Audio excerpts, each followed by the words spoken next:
그 다음날 요한은 제자 두 사람과 함께 다시 그 자리에 서 있었습니다. 그는 예수님께서 지나가시는 것을 보고 말했습니다.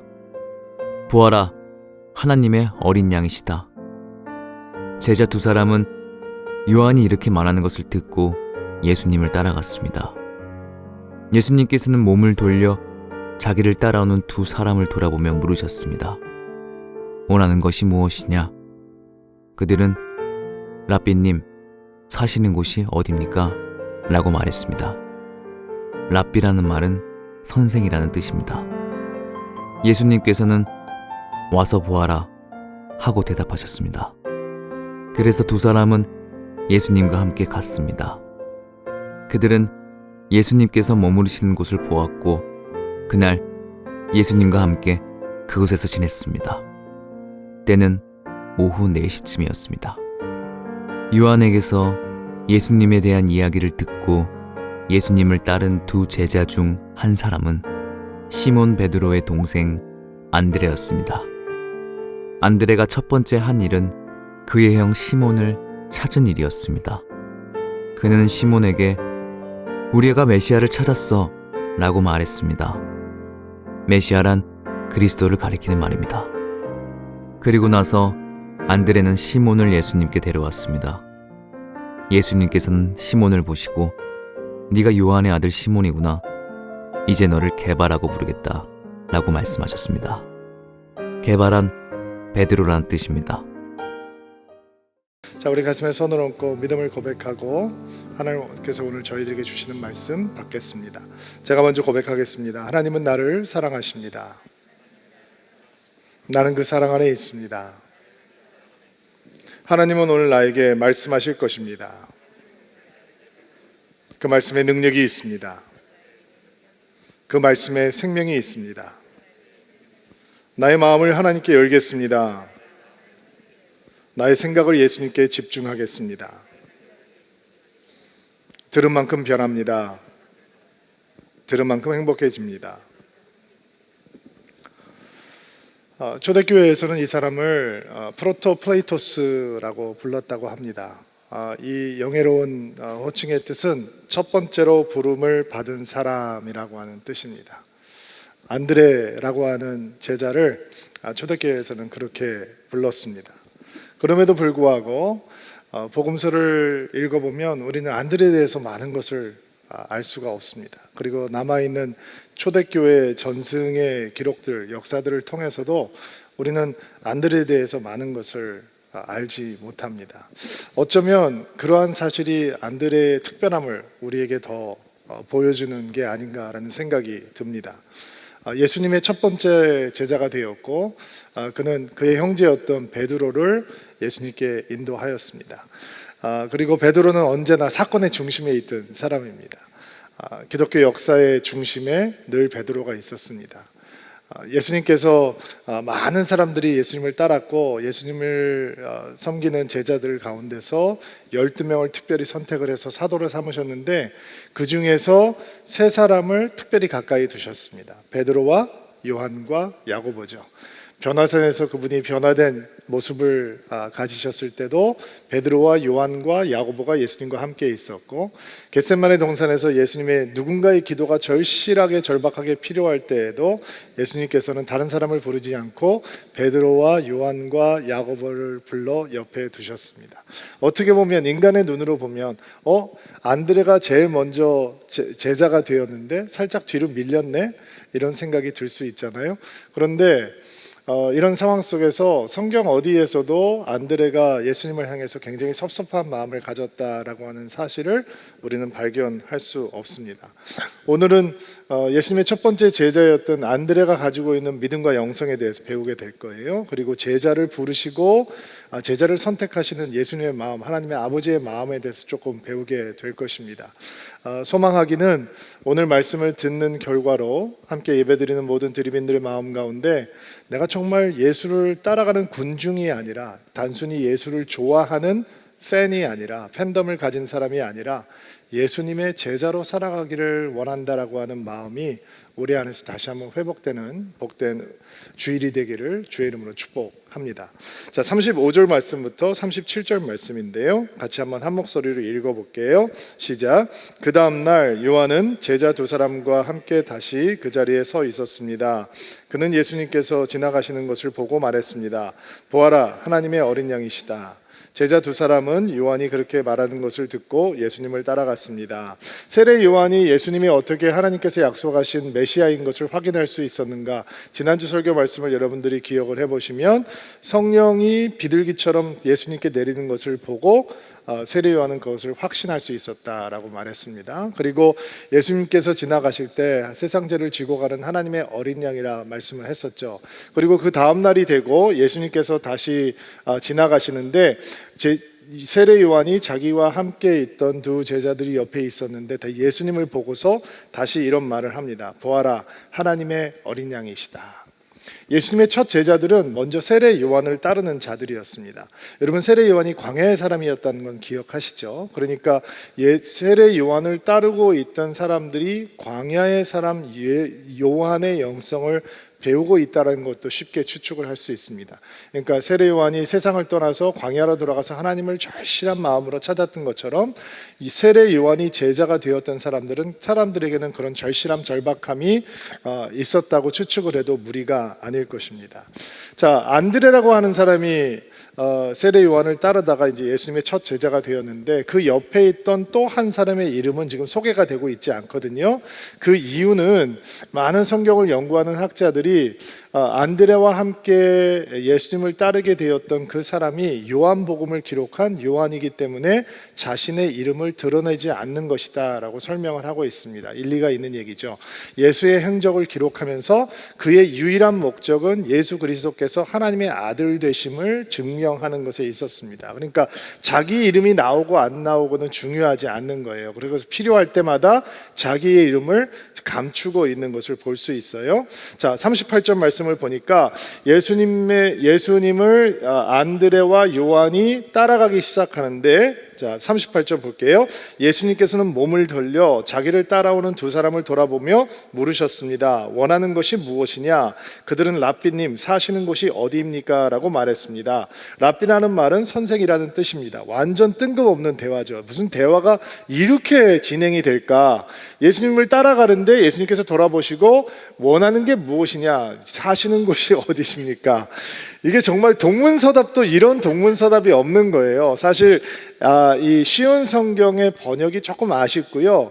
이 쉬운 성경의 번역은 아마 NIV라고 하는 영어 번역본에서 취했던 것 같은데, NIV 영어 번역본을 봐도 예수님께서 제자들을 돌아보시고 What do you want? 너희들이 원하는 것이 뭐냐? 이렇게 질문을 하시거든요. 그러니까 쉬운 성경에는 원하는 것이 무엇이냐라고 번역을 해놓은 것 같아요. 근데 개역 개정판을 보면 조금 다르게 번역이 되어 있어요. 38절을 개역 개정으로 한번 읽어볼게요.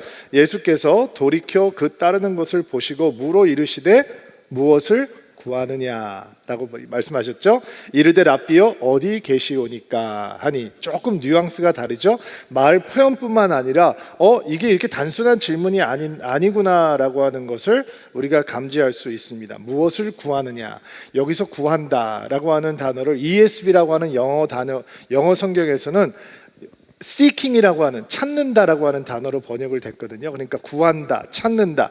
이게 어떤 단어냐면, 우리가 잘 알고 있는 마태복음 6장 33절 말씀을 보면 너희는 먼저 그 나라와 그의 의를 구하라 이렇게 나와 있잖아요. 그 단어예요.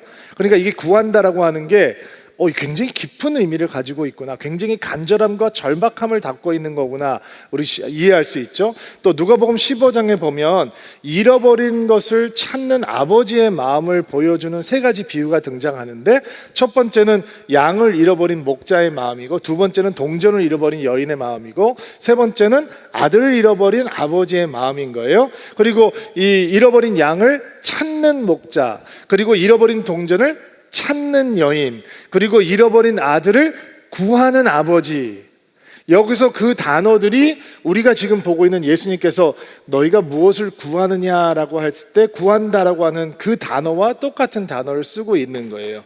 그러니까 우리 예수님께서는 그를 따라오고 있던 제자들에게 너희들이 진짜로 나에게 구하는 것은 무엇이지? 너희는 무엇을 기대하면서 나를 지금 따라오고 있는 거야? 찾고 있는 거야? 너희들은 정말 무엇을 찾는 인생인 거니? 이런 굉장히 깊이 있는 질문을 던지고 계신 것이죠. 그리고 이 질문은 사실은 예수 앞에 서고자 하는 모든 사람들이라면, 하나님을 알고 만나기 원하는 모든 사람이라면 이 질문 앞에 답을 가지고 있어야 무엇을 구하느냐? 무엇을 찾느냐? 여러분, 연약한 인간이 전능하신 하나님 편에 나오면서 구하고 찾는 것이 없는 사람이 있을까요? 다 있죠. 하나님을 찾는 이유가 그 때문이 아닙니까? 많은 사람들이 교회에 나오면서 예수 앞에, 하나님 앞에 구하고 찾는 것이 있단 말이에요. 어떤 사람들은 세상을 살아가는 것이 너무 힘들고 복잡하고 어려우니까 교회에 와서 하나님 앞에서 나는 좀 마음의 평안함을 좀 누리고 싶다, 찾고 싶다라는 사람도 있고, 세상이 험하고 거치니까 나는 하나님 앞에 와서 내 아이들을 좀 잘 믿음으로 양육할 수 있는, 그런 케어할 수 있는 보호막을 구하고 싶다라는 마음을 가지고 있는 사람들도 있고, 그래서 세상에서 돈 없이 살 수는 없잖아요. 돈이라고 하는 것이 꼭 인생을 살아가다 보면 필요한 요소인데, 너무 많아도 참 불행하고 너무 없어도 참 너무 고통스럽고, 그러니까 하나님 적당히 좀 주세요. 이 적당이라는 말이 굉장히 오묘한 말이죠. 각자마다 이 적당히의 뉘앙스가 다 다른데 여러분도 비슷한 마음일 거라고 생각해요. 너무 많지도 않고 너무 모자라지도 않게 하나님 적당히 적절하게 저희에게 주어주셨으면 좋겠습니다. 그런 기대감 때문에 하나님을 찾는 사람들도 있고, 아픈 과거가 있어서 힐링을 원하는 사람들도 있고, 아무리 상황이 좋고 행복해도 건강이 없으면 안 되니까 하나님, 난 그래도 몸이 좀 건강했으면 좋겠습니다라고 하는 바람을 갖고 하나님 앞에 나오는 사람도 있고, 자신이 스스로 해결할 수 없는 삶의 무거운 짐들, 어려움이 있어서 이것만큼은 좀 해결받고 싶습니다라고 하는 소박한 바람들을 갖고 하나님 앞에 나오잖아요. 어찌 그런 소망과 바람 없이 하나님 앞에 나오는 사람이 있겠어요? 여러분도 저도 하나님 앞에 처음 나오면 그런 작은 바람들을 가지고 있겠죠. 그런데 그런 바람들을 가지고 하나님 앞에 나오는 우리를 향해서 예수님께서 눈을 탁 마주치면서 물어보시는 거예요. 너는 무엇을 구하니? 네가 찾는 게 뭐야? 그리고 그게 예수님이 아니라 다른 것이라고 하는 것을 들켜버릴 것처럼 우리는 그런 질문 앞에서 내가 예수를 왜 따르고 있지? 내가 예수 앞에 나오면서 진짜 찾고 있는 것이 무엇이지? 깜짝 놀라게 되는 것이죠. 그렇다면 예수님을 처음 따르기 시작했던 제자들은 너희는 무엇을 찾느냐, 무엇을 구하느냐라고 하는 질문 앞에 뭐라고 답을 했느냐? 예수님 지금 어디 계십니까? 물어봤어요. 여러분은 누군가하고 이렇게 대화하지 마세요. 사실은 이런 대화를 들으면, 아니 이게 무슨 IQ가 부족한 거야? EQ가 부족한 거야? 말재주가 없는 거야? 라고 생각할 수 있는데, 이 대화법은 사실은 제자들이 랍비들에게, 선생님들에게 자신의 삶을 의탁하는 대화법이었다고 해요. 그러니까 이게 무슨 뜻이냐면, 랍비여, 선생님이여, 어디 계십니까? 라고 하는 뜻은 당신이 있는 곳에 나도 있고 싶습니다. 당신이 거하는 곳에 나도 거하고자 합니다. 지금 우리가 이렇게 나누는 피상적인 짧은 대화 말고 정말 깊은 대화를 당신이 거하는 곳에서 당신과 하고 싶습니다. 당신의 가르침을 거기서 받고 싶습니다라고 하는 의중을 담은 질문이라는 거예요. 그러니까 예수님께서 이렇게 뜬금없는 대화처럼 진행되는 것 같은데 예수님의 답은 의외예요. 39절 말씀 보세요. 읽을까요? 시작. 예수님께서는 와서 보아라 하고 대답하셨습니다. 그들은 예수님께서 머무시는 것을 보았고 그날 예수님과 함께 그곳에서 지냈습니다. 때는 오후 4시쯤이었습니다. 와서 보아라. 와 보아라. Come and see. 이게 굉장히 단순한 말 같지만 엄청난 은혜의 초청인 거죠. 여러분, 인간을 하나님께서 초청하고 계시는 거잖아요. 기독교 아름다움이 거기에 있는 거잖아요. 기독교는 인간이 하나님을 찾아가는 종교가 아니고 하나님께서 인간을 찾아오시는 종교잖아요. 하나님께서 인간을 구하시고 인간을 찾으시잖아요. 그리고 이 예수님을 따라오는 제자들을 향해서 너희가 나와 함께 거하고 싶어? 그러면 와. 내 삶 속으로 들어와 라고 지금 초청을 하고 계시는 거죠. 여러분, 누군가를 존경하고 사모하고 이렇게 따르고자 하는데 그 사람에게 선택을 받는 건 엄청난 마음의 감동이거든요. 제가 아주 병아리 초년병 어린 전도사 시절에 미국에서 1.5세, 2세 목사들이 한 40명 정도 모여서 한국에서 한국 교회를 탐방하면서 순방 컨퍼런스가 있었어요. 여러분들이 이름을 얘기하면 다 알만한 교회들, 알만한 목사님들이 저희들을 호스팅을 하시고 그 교회가 어떻게 시작되었는지 그분의 목회 철학과 목회에 대해서 간증을 해주시고 강의하는 시간이었는데 정말 꿈 같은 은혜의 시간이었어요. 그런데 그 컨퍼런스가 끝난 다음에 이제 그 각 교회 목사님들이 자기 눈에 드는 이제 젊은 목회자들을 인터뷰하고 면접하면서 자기 교회에서 이제 목회 훈련을 하면서 목회자로 키우기 위해서 이제 여기저기서 만남이 있었어요. 저는 그때 어느 교회에서 목회를 훈련하고 싶었냐면 오늘이 교회에서 목회를 훈련하고 싶었어요. 그래서 하용조 목사님을 이제 만나 뵙게 됐어요. 저희 장인어른하고 하용조 목사님하고 관계가 좋으셔서 장인어른한테 말씀 좀 잘 드려달라고 부탁하기도 하고 여기저기 부탁을 해놓고 이제 분명히 될 거다라고 생각하고 이제 목사님을 만나 뵙게 됐어요. 근데 결론은 이제 면접에서 제가 떨어졌어요. 아무리 기다려도 전화가 안 오는 거예요. 그리고 저는 이제 미국으로 돌아가고 미국에서 열심히 목회하고 또 하 목사님은 종종 미국에 오시면 이런 모양 저런 모양도 만나게 되었는데 한 10년 정도 시간이 지난 다음에 LA에서 하용조 목사님을 뵀는데 목사님께서 저를 보시더니 그러시는 거예요. 눈을 똑바로 쳐다보시면서 여호사 목사 2년만 우리 교회 왔다 가라. 저를 이렇게 불러주시는 거예요. 그래서 제가 단번에 집 팔고 차 팔고 이삿짐 컨테이너에 짊어지고 태평양 건너서 한국으로 넘어왔어요. 너무 감동인 거예요. 예전에 제가 빠꾸 박았던 너무 전문 용어를 써서 죄송해요. 내가 거절당했던 목사님께서 나를 다시 불러주셨다라고 하는 사실 자체가 막 너무 감동인 거예요. 그래서 주저하지 않고 한국에 나왔어요. 그때 제가 한국에 안 나왔으면 여러분하고 저하고 오늘 못 만나는 건데 근데 지금 안드레와 요한이 하나님의 아들 되신 메시아 되신 예수님께서 내가 거하는 곳에 너희들도 함께 거하고 싶어? 그래, 그럼 한번 와볼래? 와도 괜찮아. 내가 너희들을 초청할게 라고 하는 말씀은 이 하용조 목사님께서 저를 오늘의 교회에 초청해 주신 거랑 비교할 수 없는 거예요. 하나님께서 인간을 부르시는 정말 초청인 거죠. 그런데 이 예수님을 따르기 시작하고 그날 밤 오후 4시부터 그 다음 날까지 이제 제자들이 예수님과 함께 시간을 보냈다라고 심플하게 기록이 되어 있지만 그 안타까운 건 그때 안드레와 요한과 예수님 사이에 어떤 대화가 있었는지 알 수 없다는 거예요. 기록이 안 돼 있잖아요. 근데 그냥 지나가시면 안 돼요. 왜냐면 그 시간이 매우 중요한 순간이에요. 여러분 기억하실 거라고 생각을 하는데 예수님께서 십자가를 지시고 돌아가시는 것을 목격한 제자들 가운데 마음이 너무 낙심된 사람들이 엠마오로 내려가고 있었어요. 다 포기하고. 근데 부활하신 예수님께서 그들을 길거리에서 만나셔서 그 차디찬 낙심으로 가득 찬 마음에 다시 생명을 불어넣기 시작하는데 어떻게 하셨어요? 말씀을 풀어 설명하기 시작하시는 거예요. 그랬더니 어떻게 됐다고 그랬죠? 그들의 마음이 불타는 것 같아 됐다고 했죠. 그리고 그들이 다시 예루살렘을 향해서 들어갈 수 있었어요. 그러니까 지금 안드레와 요한이 오후 4시부터 예수님과 보냈던 시간이 그 대화의 내용이 성경에는 기록이 되어 있지 않지만 그 시간이 안드레와 요한에게는 하나님의 흔적이 남는 카이로스 시간이 되는 거예요. 예수 체험이 쌓이는 변화의 용광로 같은 시간이 되는 거예요. 하나님의 목적과 은혜와 의미가 듬뿍 담겨 있는 카이로스 시간이 되었던 거죠.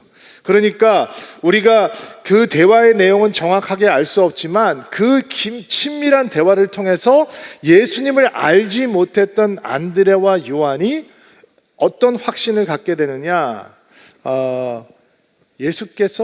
하나님께서 약속하신 메시아다라고 하는 확신을 갖게 되는 거예요. 여러분, 예수님의 제자가 되는 사람에게는 반드시 이 카이로스 타임이 있어야 돼요. 예수 체험이 쌓이는 카이로스 모먼트가 있어야 된다고요. 예수에 대한 확신을 확인할 수 있는 시간이 필요해요. 왜냐하면 그 확신이 없으면 예수님의 제자가 될 수 없어요. 그들은 이미 세례 요한을 따르는 제자들이었어요. 세례 요한은 대단한 사람이죠. 훌륭한 사람이에요. 엄청난 사역을 했던 사람이고 엄청난 예언자였어요. 오죽했으면 예수님께서도 여자의 몸을 통해서 난 자 중에 세례 요한보다 더 큰 자는 없다라고 하셨을까요? 그런데 이 안드레와 요한에게 예수님께서 세례 요한만큼이나 훌륭한 분이라면 그들은 예수님의 제자가 될 수 없는 거예요. 예수님도 훌륭하시지만 세례 요한도 훌륭하구나. 그러면 둘 다 훌륭한 분인 거네. 그러면 훌륭한 분 중에서 둘 중에 한 분 따르면 되는 거네 라고 하는 수준으로는 절대로 예수의 제자가 될 수 없는 거죠. 예수의 제자는 누가 될 수 있느냐?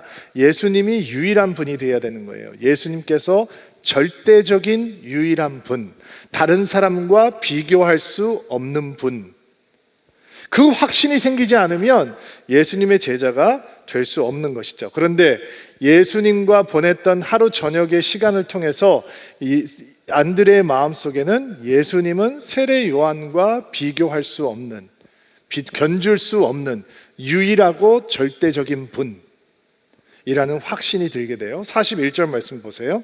그가 그런 예수 체험이 쌓이는 카이로스 타임을 경험하고 예수님이 어떤 분인지 확신을 갖고 가장 먼저 한 일은 무엇이냐? 41절 말씀. 안드레가 첫 번째 한 일은 그의 형 시몬을 찾는 일이었습니다. 그는 시몬에게 우리가 메시아를 찾았어 라고 말했습니다. 메시아란 그리스도를 가리키는 말입니다. 그가 강렬한 예수 체험을 한 다음에 그는 예수는 메시아시다, 하나님이시다 라고 하는 확신을 갖게 되고 가장 먼저 한 일은 그의 형 베드로를 찾아가는, 시몬을 찾아가는 일이었습니다.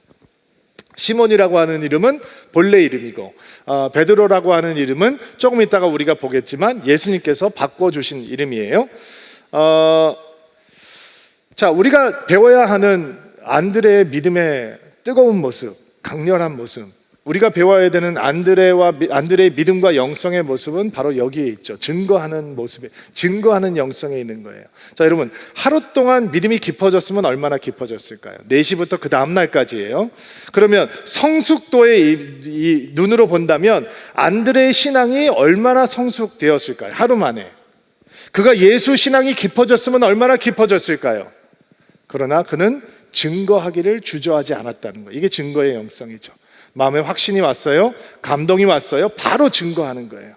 입을 다물 수가 없는 거예요. 내가 만났어. 내가 체험했어. 내가 확신해 라고 증거할 수 있는 거죠. 우리가 예수님을 왜 증거하지 못하느냐? 생각이 너무 복잡해서 그렇죠. 염려하는 게 너무 많은 거예요. 내가 혹시 예수님을 이야기를 잘못하면 사람들이 나를 이상하게 보지는 않을까? 날 거절하면 어떡하지? 내가 예수님 얘기하면 다른 사람들이 나를 광신자라고 생각하면 어떡할까? 예수님의 얘기를 하면 저 사람과 나의 관계가 좀 서먹서먹해지고 이상해지면 어떡할까? 내가 예수님의 얘기를 시작하면 저 사람이 내가 모르는 질문들을 막 던지면 어떡하지? 내가 예수의 얘기를 시작하면 너 교회 다녀? 난 몰랐어. 근데 너는 왜 그래? 이렇게 얘기하면 어떡할까? 생각이 복잡하단 말이에요, 우리 마음속에. 그러니까 예수를 증거해야 되는 순간 우리는 증거하지 못하고 입술을 다물어 버리는 거죠. 그러나 안드레는 예수 만나자마자 증거하는 자가 됩니다. 축복합니다. 여러분, 증거하는 제자가 될 수 있게 되기를 바랍니다. 증거하는 영성이 여러분 가운데 가득하게 되기를 바랍니다. 안드레는 이 증거하는 자가 되었기 때문에 한 사람을 설득할 수 있는 열정이 생기기 시작합니다. 그래서 그 가장 먼저 한 일은 그의 형 시몬에게 예수 그리스도를 증거하고 예수께서 메시아다라고 하는 사실을 조목조목 설득하기 시작했을 거예요. 근데 그게 믿어지나요? 어떻게 그게 믿어지겠어요? 그들이 하나님께서 약속하신 메시아를 기다리고 있지만 그들이 기대하고 있는 것들이 있거든요. 하나님의 어린 양이라고 하는 얘기는 유대교의 묵시 문학에 등장하고 있는 표현인데 이스라엘 백성들을 군사적으로 그리고 민족적으로 자주시켜줄 수 있는, 독립시켜줄 수 있는 그런 이 대상을, 심판과 승리의 심판주가 되시는 대상을 하나님의 어린 양으로 불렀거든요. 근데 보니까 초라해 보이는 이 갈릴리에서 오신 촌사람 예수가 메시아다, 동생의 말을 믿을 수가 수가 없는 거죠. 근데 여기서 바로 안드레의 또 다른 영성이 빛나요. 안드레는 한 사람을 예수님 앞에 데려갈 수 있는 영성을 가지고 있어요. 이것을 구태여 이름 붙여 불러보자면 데려감의 영성이죠. 안드레가 어떤 믿음을 가지고 있느냐, 정리를 해보자면 그에게는 증거하는 영성이 있었고 그에게는 데려가는 영성이 있었다는 거예요. 안드레가 등장할 때마다 안드레는 누군가를 예수님께 데리고 가요. 오늘 본문을 보니까 그의 형 시몬을 데리고 갔어요. 왜 안드레가 먼저 만나느냐? 안드레가 더 갈급한 거예요. 안드레가 더 간절한 거예요. 그리고 형을 가서 설득을 하기 시작하는 거예요. 내가 만났어, 한번 가봐야 돼 라고 데려가는 거죠. 이게 특별한 게, 왜냐면 시몬은 절대로 혼자 하나님을 찾아갈 수 없어요. 그건 여러분도 마찬가지고 저도 마찬가지예요. 누군가 우리를 데려가 주지 않으면 절대로 하나님 만날 수 없단 말이에요. 인간은 절대로 스스로 하나님을 찾을 수 없는 존재예요. 여러분, 우리 주변에 이런 사람들 혹시 만나보셨어요? 평생 하나님 믿지 않다가, 평생 예수에 대해서 관심이 없다가 어느 날 아무 도움도 없이, 누군가의 인도함도 없이 갑자기 잠에 깼는데 생각이 들어요. 오늘부터 하나님을 믿어야겠다. 오늘부터 예수님의 이름을 부르고 동행해야 되겠다. 그리고 혼자 교회를 찾아와요. 그런 사람은 없어요. 누군가 인도해 줘야 돼요. 직접적으로, 간접적으로 인도해 주지 않으면 하나님 앞에 스스로 나올 수 있는 사람은 없는 거예요. 그러니까 이 데려감의 영성을 가지고 있는 안드레의 믿음이 특별한 거죠. 또 안드레의 모습이 드러나는 건 요한복음 6장이거든요. 오병이어 기적 현장, 너무 잘 알고 있는 기적이죠. 여러분, 그 기적의 현장이 남자들이 몇 명이었어요? 5,000명. 여자들과 아이들까지 하면 아마 15,000명, 2,000명의 사람들이 모여 있는데, 예수님께서 그들이 배가 고픈 걸 아시고 빌립에게 이런 질문을 하시죠. 그가 어떻게 답을 하나 보시기 위해서 물어보셨다라고 성경은 얘기해요. 이 사람들에게 밥을 주려면 돈이 얼마나 필요하겠느냐. 이 빌립이 셈이 빠른 사람이에요. 머리가 팍팍 돌아가요. 그러니까 한 입씩만 먹어도 이 사람들에게 빵을 먹이려면 200데나리온은 있어야 되겠습니다. 200일 동안 벌어야 되는 돈이에요. 이 정도면 유능한 거죠. 견적 딱 들어와서 줄 수 있으니까. 그리고 대안도 제시를 해요. 예수님, 돈이 없을 뿐만 아니라 돈이 있어도 이런 이 떡을 어디서 구해올 수 있겠습니까? 그러니까 이 문제를 해결하려면 빨리 사람들을 해산시켜서 마을로 들어가게 하셔서 그들이 스스로 먹을 것을 구하게 하는 방법밖에 없습니다. 견적, 대안, 기가 막히죠. 유능한 사람이에요. 근데 예수님께서 그 답에 만족하지 않으셨어요. 그런데 어리석은 사람이 한 명 나온단 말이에요. 어린아이 손을 붙들고 와서 어린아이 손 앞에 있는 도시락을 갖다가 예수님께 내어드리는 사람이에요. 대책 없는 사람이죠. 견적도 낼 줄 모르고 대안도 제시할 줄 모르는 사람이에요. 그게 안드레였어요. 안드레는 어린아이를 예수님 앞에 인도해 왔어요. 그리고 그 어린아이의 손에는 그가 집에서 가지고 온 도시락, 점심 먹을 게 있는 거예요. 작은 보리떡 5개, 그리고 물고기 2마리에. 여러분, 200kg짜리 투나가 지금 가지고 온 거 아니에요. 어린아이가 먹을 그냥 요깃거리 가지고 온 거예요. 세 번째 안드레가 나오는 장면은, 예수님께서 막 대단한 역사를 일으키시니까 명절을 새러 왔던 이방인들 중에서 헬라 사람들이 예수님을 만나러 나왔어요. 여러분, 유대 랍비들은 이방 사람과 상종하지 않았어요. 상종하면 부정해지는 것이기 때문에 누구도 이 랍비라면 이방 사람들과 교제하지 않았어요. 안드레가 유대인인데 그것을 몰랐겠어요? 그러나 이방 사람들을 예수님께로 인도한 사람은 바로 안드레였어요. 이게 안드레의 믿음의 특별함이에요. 예수를 만나야 되는 사람들을 인도하는 데려감의 영성. 근데 이 안드레의 데려감의 영성을 조금 더 깊이 묵상을 해보면, 그 영성은 예수님에 대한 절대적인 확신에 근거하지 않고는 우리가 가질 수 없는 영성이에요. 왜냐? 예수님과 반나절 시간을 보내면서 밤을 늦도록 대화를 했겠죠. 그리고 그 다음 날이 됐을 때 뜨거운 마음으로 시몬 형을 찾아가서 내가 메시아를 만났어, 형도 이 예수를 만나야 돼 라고 하면서 데리고 왔을 때 안드레의 마음 가운데는 어떤 확신이 있는 거냐? 내 형이 예수님을 만나면 내가 예수님이 하나님의 아들이라고 확신하는 것처럼 우리 형도 확신을 가질 수 있을 거다라고 하는 흔들리지 않는 신뢰가 있는 거예요. 자, 왜 오병이어를 가진 아이를 예수님 앞에 인도해 왔느냐? 견적 낼 줄 몰라서가 아니에요.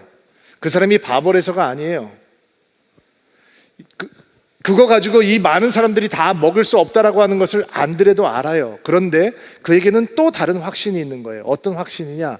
그 작은 오병이어가 예수님의 손에 들려지면 뭔가 역사가 일어날 수도 있겠다라고 하는 확신. 빌립은 전자 계산기를 뚫고 견적을 낼 수 있었지만 그 확신은 없는 거예요. 그러니까 빨리 사람들 돌려보내야 된다는 것이고, 작은 아이의 도시락을 가지고 이 아이를 예수님 앞에 인도했던 안드레의 마음 가운데는 예수님이라면 뭔가 특별한 일이 이 작은 것을 통해서 일어날 수 있겠다라고 하는 확신이 있는 거예요. 이방인들을 예수님 앞에 인도하면 예수님이 부정해질 수 있는데도 불구하고 그렇게 하는 이유는 이 이방인들을 거절하지 않고 예수님께서 받아주실 거라고 하는 마음의 확신이 있기 때문에 인도할 수 있는 것이죠. 이 확신이 없으면 데려오면 불가능해요. 여러분에게 저희들이 전도 집회가 되거나 어떤 형에 두면 사람들을 교회로 인도해 달라고 부탁하잖아요. 우리 교회에 여러분이 소중한 누군가를 데리고 온다면 여러분은 교회를 철저하게 신뢰하기 때문에 그렇게 하실 수 있는 거잖아요. 만약에 여러분들께서 누구를 초청해 주십시오라고 부탁했는데 예수님을 전하려면 절대로 우리 교회 데리고 오면 안 돼. 우리 교회 데리고 오면 큰일 나. 시험 들어. 예수님과 더 멀어져 라고 한다면 아무리 저희가 부탁을 해도 여러분들 데려오지 않겠죠. 그러나 여러분 여기 데려오십시오, 우리가 예수님을 증거하겠습니다 라고 하면 눈물로 기도하고 데려온다는 뜻은 무슨 뜻이에요? 교회에 대한 흔들리지 않는 신뢰가 있다는 거잖아요. 그러니까 이 안드레가 가지고 있는 데려감의 영성 가운데는 다른 제자들에게서는 찾을 수 없었던 흔들리지 않는 하나님에 대한, 예수님에 대한 확신이 있는 거예요. 자, 여러분 축복합니다. 먼저 여러분이 증거하는 영성이 생기게 되기를 바랍니다. 안드레처럼 여러분 데려올 수 있는 제자가 될 수 있게 되기를 바랍니다. 그러기 위해서는 예수 체험이 쌓이는 카이로스 타임이 있어야 돼요. 증거하는 제가 되겠다라고 결단하기 전에, 데려오는 영성을 갖고 싶다 소망하기 전에 예수님에 대한 확신이 흔들리지 않는 카이로스 타임이 쌓여야 된다는 거예요. 2021년 그 예수 체험이 쌓이는 카이로스의 한 해가 되기를 주의 이름으로 축복합니다. 여러분이 옛날에 만났던 하나님 말고 오늘 만나는 하나님, 내일 만나는 새로운 하나님으로, 새로운 은혜의 하나님으로 맛보 충만해져서 정말 여러분이 증거하는 안드레의 모습으로, 그리고 데려오는 안드레의 모습으로 변할 수 있는 한 해가 되기를 주의 이름으로 축복합니다. 자, 안드레의 형제 시몬을 예수님께서 만나시는 장면을 다시 한번 볼게요.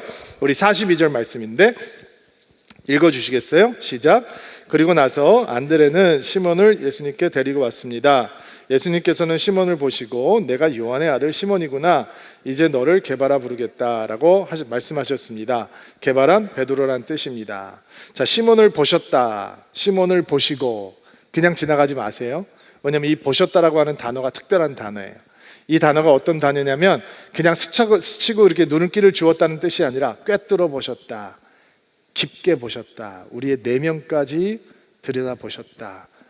왜 어떤 분들의 눈을 보면 막 우리를 뚫어버릴 것처럼 쳐다보는 분들이 있잖아요.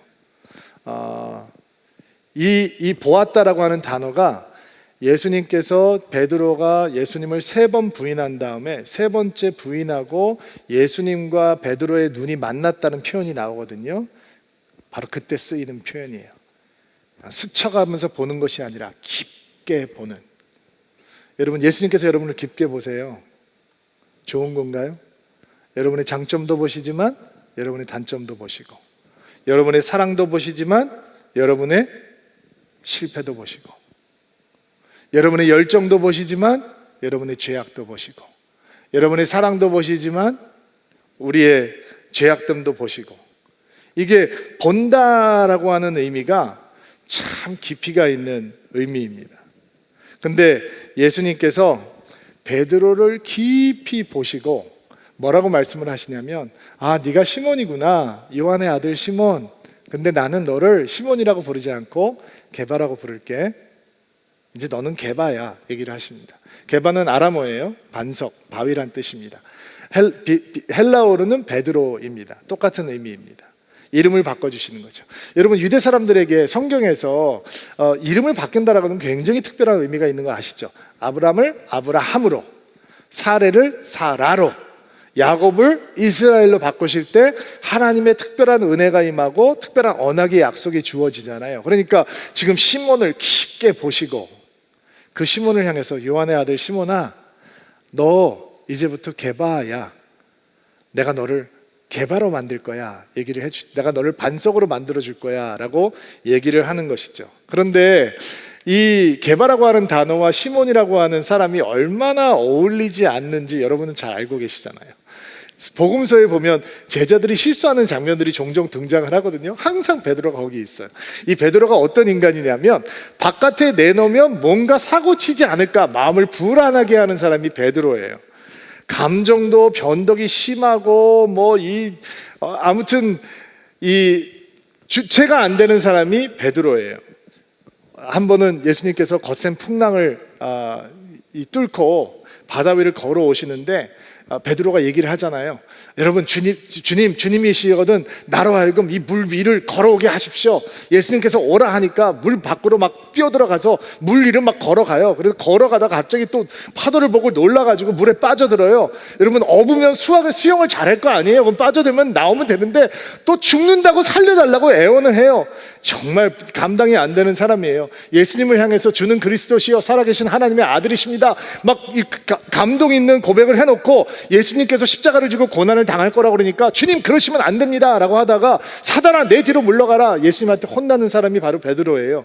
예수님께서 영광 중에 이 변화상에서 영광스러운 모습을 변하니까 베드로가 뿅 가가지고 초막을 3개를 오두막을 짓겠다는 거예요. 예수님을 위해서 오두막 져주겠다는 거예요. 그게 베드로의 선심이었어요. 예수님 위해서 한 채, 모세를 위해서 한 채, 엘리야를 위해서 한 채, 내가 여기다 초막을 지을 테니까 우리 내려가지 말고 여기다 다 삽시다.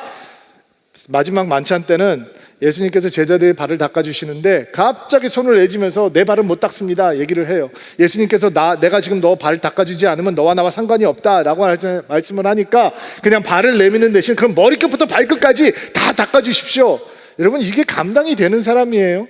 예수님께서 겟세마네 동산에서 너무 마음이 괴로워서 제자들에게 이런 말씀을 하세요. 내가 괴로워 죽을지언인지 깨어서 기도해달라. 그랬더니 눈을 동그랗게 뜨고 얼마 시간이 지나네 와보니까 베드로 코 골고 자고 있었어요. 이게 감당이 안 되는 사람이잖아요. 말해야 될 때 침묵하고, 침묵해야 될 때 말하고, 행동해야 될 때 아무것도 안 하고, 아무것도 안 해야 될 때 행동하고, 청개구리 같은 사람이에요. 이게 어디 반석이고 바위예요? 흔들 바위 할까? 휘청바위, 흔들바위, 이 정도 될까? 안 어울려요. 정말 안 어울리는 말씀이에요. 근데 여러분, 이게 감동 아닙니까? 제자를 삼으시는 예수님의 마음. 그러니까 준비된 사람이 예수님한테 부르심을 받는 게 아니라는 거잖아요. 부르신 사람을 예수님께서 준비하신다는 거잖아요. 아멘으로 받으세요. 여러분, 준비된 사람을 부르셨다면 저는 여러분 앞에 설 수 없었을 거예요.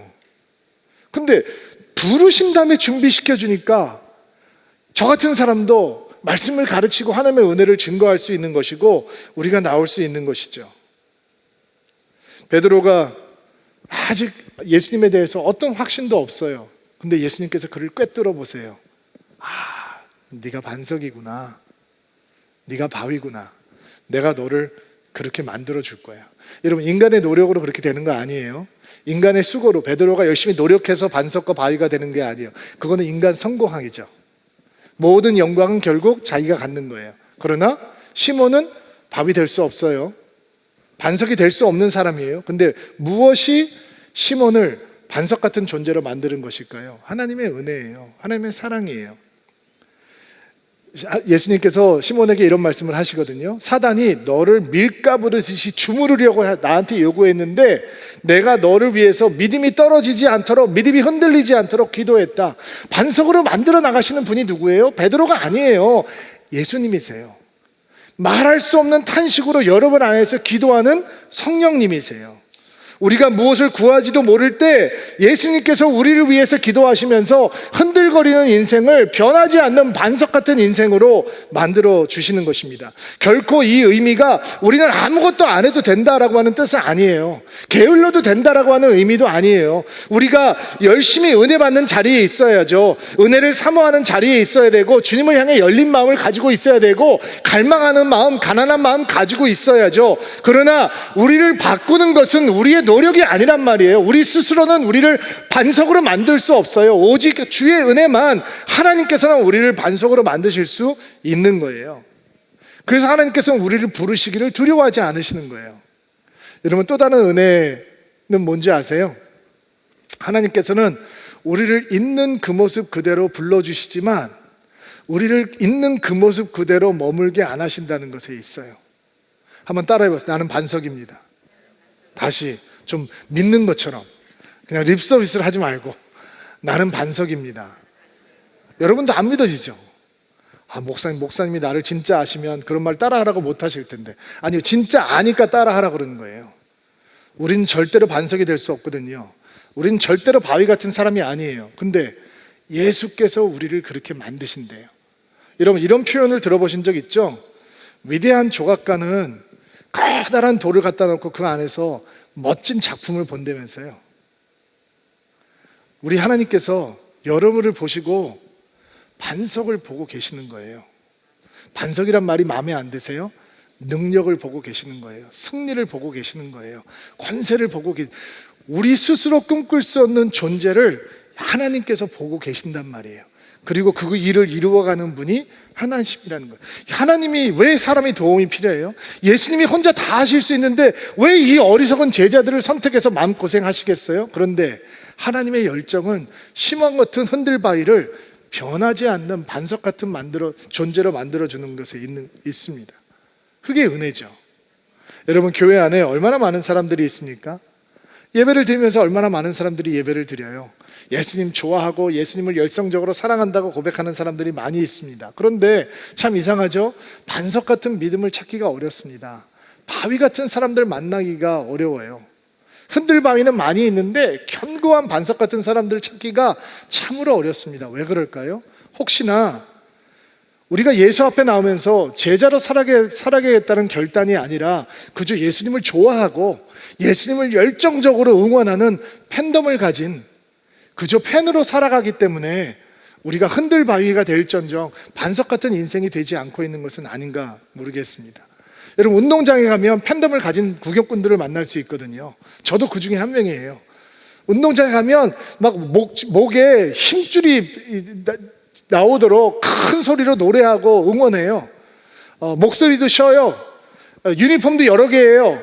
홈게임, 어웨이게임 갈아입어요.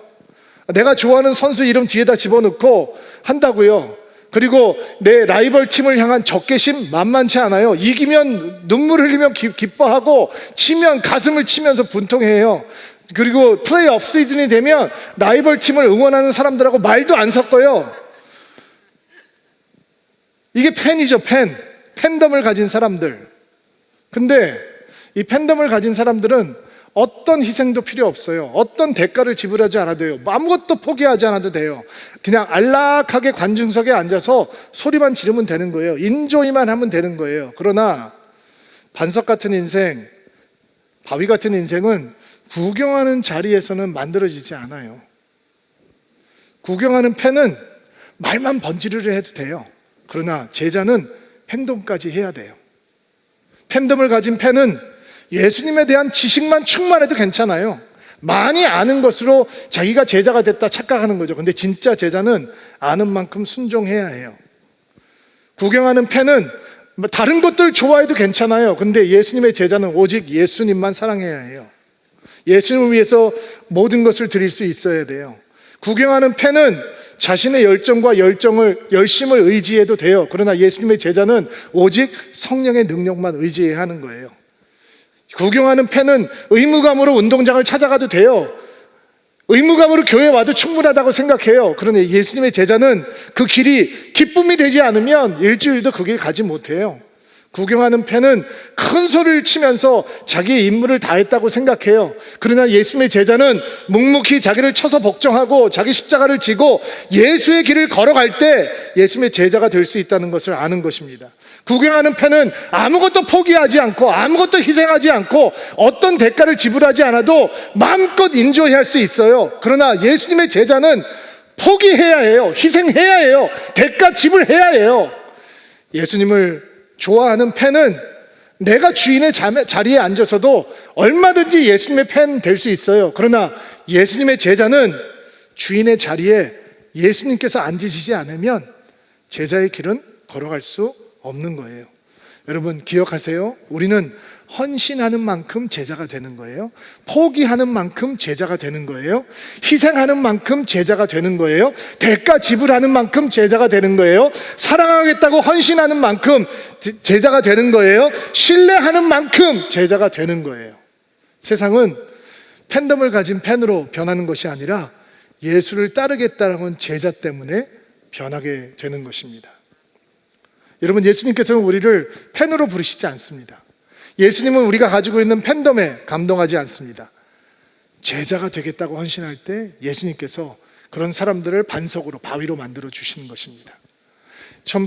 25세의 나이로, 25살의 나이로 이집트 카이로에서 순교의 제물로 사라졌던 윌리엄 보든이라고 하는 선교사님이 계세요. 1887년에 미국 낙농 사업의 대부호였던 보든가에서 태어난 상속자였는데, 지금으로 치면 대기업에 견줄 만큼 엄청난 영향력을 가지고 있던 가문이었습니다. 고등학교를 졸업하고 견문을 넓히라고 하는 아버지의 말을 듣고 세계 여행을 하게 되는데, 그 옛날에 세계 여행을 했다는 게 참 대단하죠. 유럽과 아시아와 중동 지역을 방문을 하게 되는데, 그의 눈에 들어온 것은 돈 벌 기회가 아니라 예수님의 복음을 알지 못하는 사람들이 너무도 많다라는 것이었습니다. 그래서 여행지에서 부모님께 편지를 씁니다. 나는 나의 인생을 예수 그리스도의 복음을 전하는 선교사로서 헌신하겠습니다. 그리고 자신의 성경 뒤에다가 짤막하게 한 문장을 기록하게 됩니다. No reserves. 아낌없이, 남김없이. 아버지의 교훈으로 예일 대학을 진학을 하게 돼서 정말 내가 예수님의 제자로 살아야 되겠다라고 헌신을 하는 젊은이로 신앙생활을 시작을 하게 되는데, 그가 새벽부터 일어나서 친구들과 함께 모여서 성경을 읽고 기도하는 모임을 시작해요. 4학년이 되었을 땐 그런 모임이 1000개가 됐다는 거예요. 그리고 대학을 졸업하면서 자기의 성경 뒤에 두 번째 그의 인생의 고백을 담은 문장을 기록하게 되는데, No retreats. 후퇴 없이, 물러섬 없이, 이렇게 기록해 놓았다고 해요. 프린스턴 대학원에서 신학을 전공을 하고 중국의 간수성에서 복음을 전하기 위해서 준비하던 중에 카이로에 들어가서 아랍어를 배우고 이슬람에 대해서 공부를 하고 이슬람 선교에 대해서 익히기 위해서 훈련을 받던 중에 척수막염에 걸려서 25살의 나이에 요절하면서 순교를 하게 되거든요. 그가 죽은 후에 그의 가족들이 성경에 써있던 마지막 세 번째 문장을 보게 되는데, No regrets. 후회 없이. 여러분, 윌리엄 보든 선교사가 선교사로서의 업적을 얘기하자면 자랑할 게 없어요. 근데 그리스도의 제자로서의 영향력을 얘기하자면 상상할 수 없는 영향력을 미쳤어요. 그가 남겼던 아낌없이, 후퇴 없이, 그리고 후회 없이 라고 하는 짤막한 세 개의 문장이 그와 같은 또 다른 젊은이들의 가슴을 두들기기 시작했고, 수천 명의 젊은이들이 그의 뒤를 이어서 예수 그리스도의 제자가 되고 선교사가 되겠다라고 하는 헌신하는 일이 있었다는 것입니다. 여러분, 이게 제자의 영향력입니다.